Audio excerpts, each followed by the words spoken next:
November 4th, the authority of truth. Draw near to God, and he will draw near to you. James 4:8. The authority of truth. It is essential that you give people the opportunity to act on the truth of God.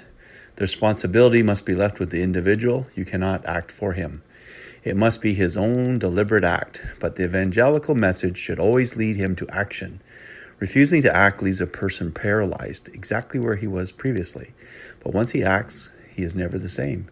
It is the apparent folly of the truth that stands in the way of hundreds who have been convicted by the Spirit of God. Once I press myself into action, I immediately begin to live.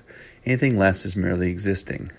The moments I truly live are the moments when I act with my entire will. When the truth of God is brought home to your soul, never allow it to pass without acting on it internally in your will. Not necessarily externally in your physical life. Record it with ink and with blood. Work it into your life.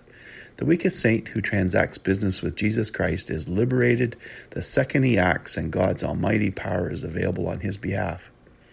We come up to the truth of God, confess we are wrong, but go back again. Then we approach it again and turn back until we finally learn we have no business going back. We are confronted with such a word of truth from our redeeming Lord.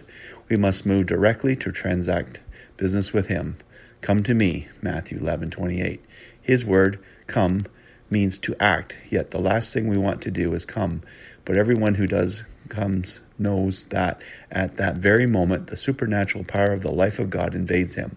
The denominating power of the world, the flesh, and the devil is now paralyzed, not by your act, but because your act has joined you to God and tapped you into his redemptive power.